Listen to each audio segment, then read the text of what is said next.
Now, I'll tell you what, that's easy. Oh, it's off. This is my son's £450 Mk4 Golf, and he wants 1,000 horsepower. He wants the engine in the rear, and on the last episode, we mounted the engine in the back, and by the end of this video, I'm hoping to have this car back on its four wheels, where we can roll out the garage and see it outside for the first time. So before we get onto the Golf, let me introduce a car that hopefully we're going to steal some parts off, and he's definitely going to give us some design inspirations for this build.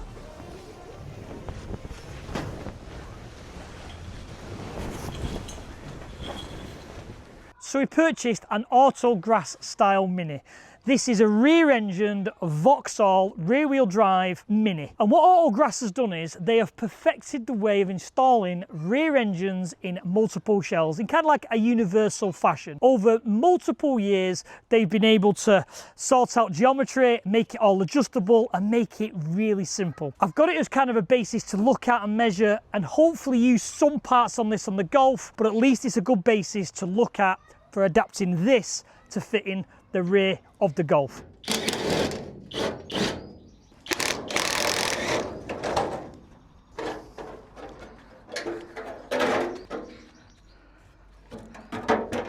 So the reason why we're looking at this is the suspension and trailing arm setups. And what I mean by trailing arms are these. Two mounting points at the front of the roll cage. An arm comes back to like a hub carrier, where obviously the drive shaft comes in, and then you just mount your suspension off that arm. And what that does is, when the actual wheel goes in its full travel, it goes up and down in a perfect angle. We are going to have no issues with bump steer. The wheels will stay true, but I've never built these.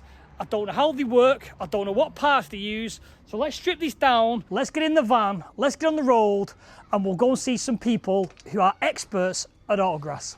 So we are down at BBGM Bennett Built. These guys are super well known for space framing cars, rear engine cars, and especially for us, making rear trailing arms and making them work. We've come down to possibly show them what our box of bits are, whether they're any good, to get some advice on what parts we possibly need, and for me, just ask some questions, get some advice, so we can move forward with the build. We have another Mini, which again is, as you can see there, rear trailing arm setup. You can see it there, full space framed. I think this is four-wheel drive, because obviously it's got the tunnel, front engine, V16 turbo, but again, all tubular space framed. And this is why we have come down here, because these boys are well renowned for building Autograss cars. As you can see here, two Autograss cars, and then they're doing a bike-engined go-kart from scratch. So to come down, look at their trailing arms, how they make them, how they do them, is key for our Golf build. So I've been able to purchase some parts which are going to assist with the build, to build the back arms. This is what we've got. So let's get the van now all loaded up, let's get the parts back home, and let's get building them trailing arms. So quick one for you guys, I've been sent this by Wolfbox, and Wolfbox do loads of little gadgets for the automotive industry, and what this is, it's a 4-in-1 little contraption which lives in your boot for times of emergency. The big one for me is, if you're stuck at the side of the road and your phone goes flat, you need some way to charge it. This is a portable power bank and will charge your phone multiple times in case of an emergency. And as well, being a power pack, this has a jump start facility, so you can jump your car. For them times we've all been there where we've left our headlights on and the battery's gone flat, you can just use this little box, attach to your battery, and get yourself back on the road. And lastly, this has a built-in air compressor. We've all been there in the morning when we need to go somewhere and our tyre's flat. This little box can pump up your tyres whenever you need them. It's just a handy little device to put in your boot for them times of need. So we'll put a link in the description. Check out Wolfbox. Let's get back on with the Golf build.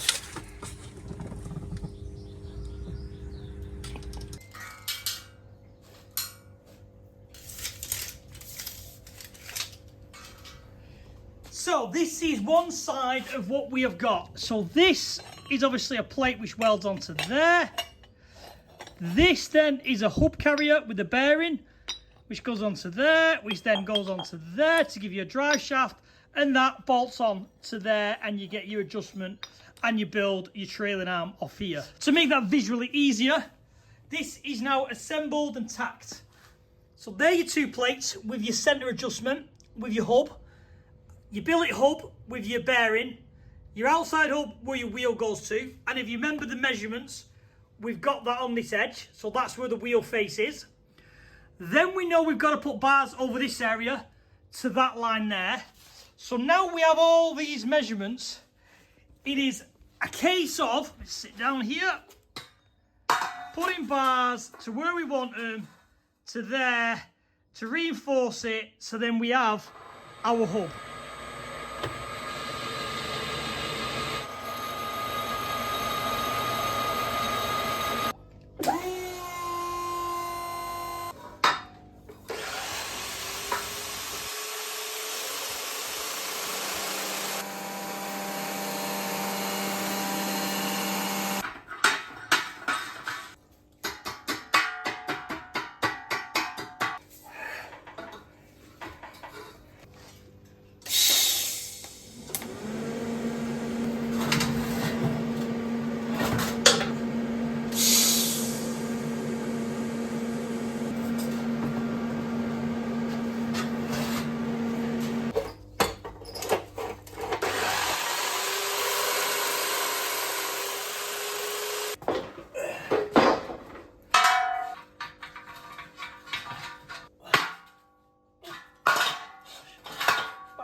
Lovely job.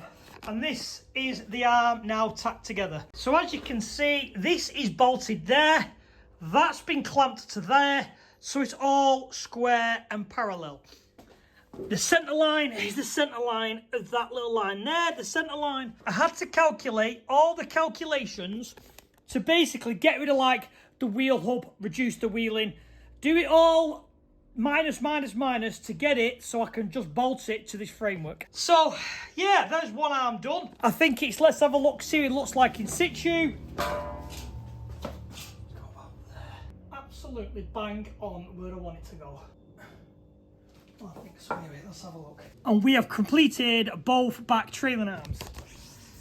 They're only tacked together for the time being because if I need to do any slight adjustments, I can just dismantle them. What's the cool thing is, because it comes with sliders, everything's adjustable. So if you need 20mm that way, 20mm that way, because you're not centered, you can do. Obviously, these two are going to have rose joints, but I'll show you them shortly. And there is obviously an unassembled one. I'm very happy how they've turned out. Now it's time to get them on this bottom bar.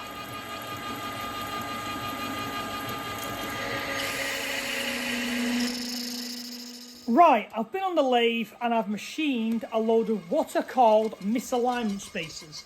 And what they are little spacers which sit between your rose joints with a bit of a tapered edge. And what that does is, it allows the rose joint to fully move in all its travel without binding up. So now I've done the spacers, you can see the outside two are quite small and the inside two are quite big. That's because the inside brackets, which are going to go there and are welded on the tube, obviously they're flat for the outside ones, need to be slightly different.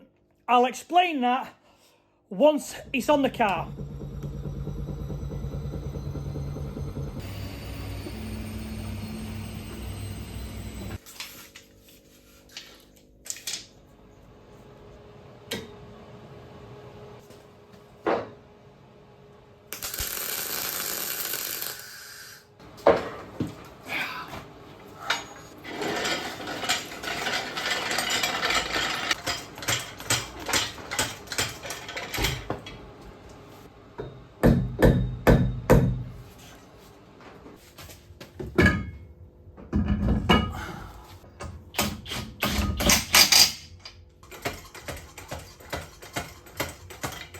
Now, to explain earlier on about these spacers and the gap between there being bigger than there, I learned this when I went down to BB Gen.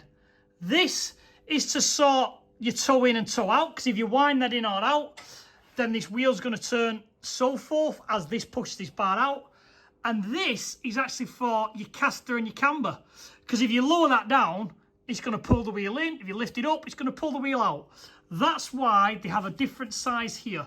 Didn't know that. That's why it was worth taking the trip. So obviously, both sides are now tacked on.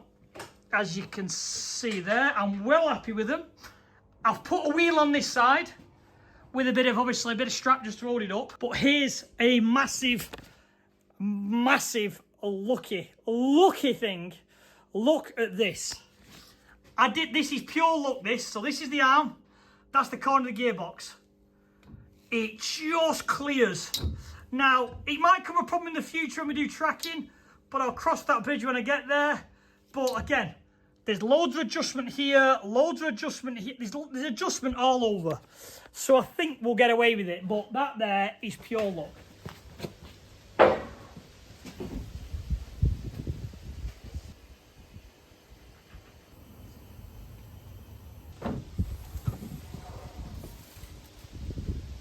Down on the ground, and I'll be honest, I'm 50-50 whether I'm 100% happy with this. There's going to be some fettling to do, as I said, with the tracking, because this side, quite happy with that, because obviously we've still got a bit of a spacer to go on, probably a 20mm spacer, and we've put a really high ET on because it's a Ford fitment. So again, when you start doing spacers and ETs, it'll bring it out and it'll be flush with this. So this side, quite happy with, we can fettle with it. Plus, it sits relatively true. There's not a lot of camber on it. You go around this side, there is tons of camber on this side for some reason. 5 minutes later. OCD brain not allowing me to get on with the next job. So we've got it kind of, it's not right. There's too much now that way. But the issue is, because let's say that one's tipping in slightly, but it tells me my outer roll joints are right. It's the inner ones which I need to adjust, because I've taken all the spacers and put them on the bottom of that one, and that one's still the same with 2 on. So that tells me the 2 inner ones which sorts the camber and the caster out on this frame are slightly wrong.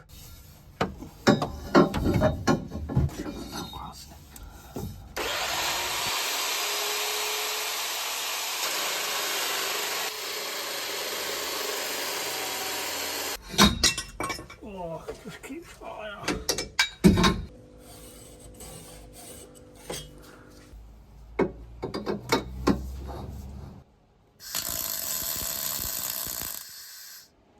So what we've done is we've fabricated 2 top mount areas, as you can see there and there, made them symmetrical. So now, in theory, that there is a top mount for the suspension. We should go down to this area here, which I will use something like this, which again will give us loads of adjustment. That can needs to go on that bar now, and then we should have somewhere to put some suspension. Again, making it up as we go along.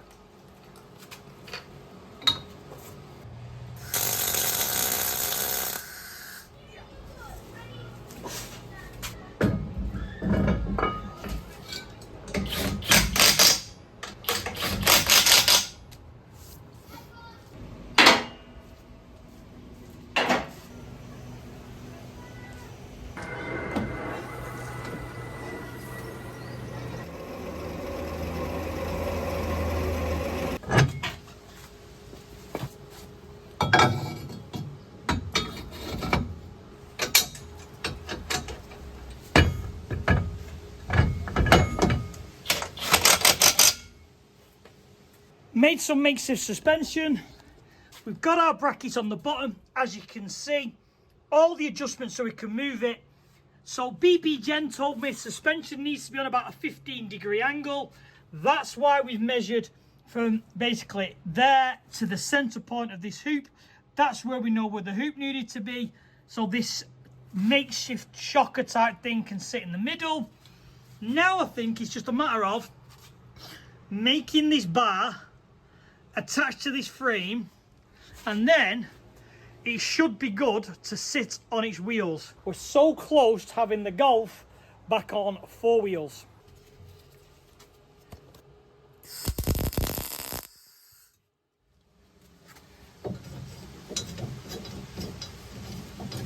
because we don't know what suspension design we can get and what we're going to use, makeshift suspension 101, drilled an hole through some box section, bolted it through, T-pieced up, G-clamped in, both sides.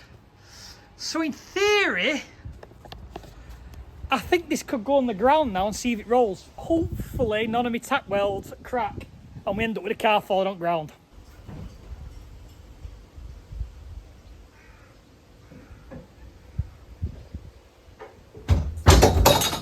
Whoa!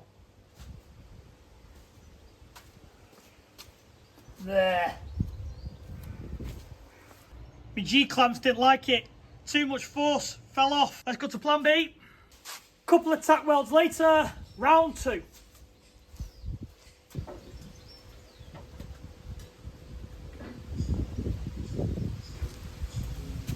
Well, it's looking promising already. Listen for the tack welds breaking.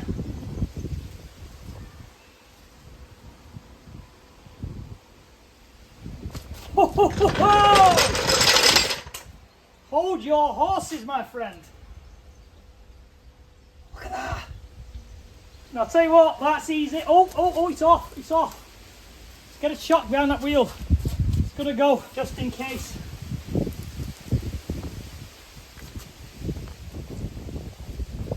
Back on the ground, and it rolls. Come on. Obviously, we had to tack these in. I'm gonna have to finish them up when we decide. We now have a rear-engined R32 Golf back on its wheels with trailing arm suspension, fully adjustable here, fully adjustable in and out there to centre the wheel.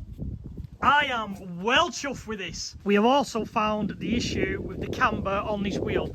It's so much better now, and that there is with the spacers where they should be. What had happened is, when these tacks had cooled, it had knocked these plates out about 5 degrees.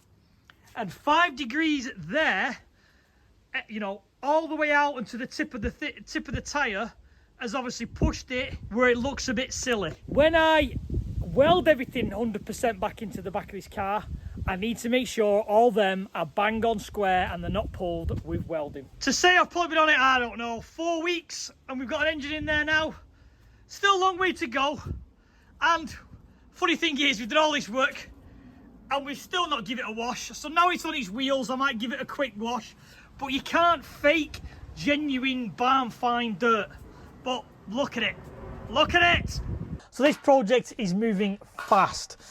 We've built custom trailing arms, the engine's in the bay, we've started to space frame it. On the next video, we're probably gonna put a roll cage in, start tying everything into this body and the chassis, and we may even get it outside and give it a wash after all this time.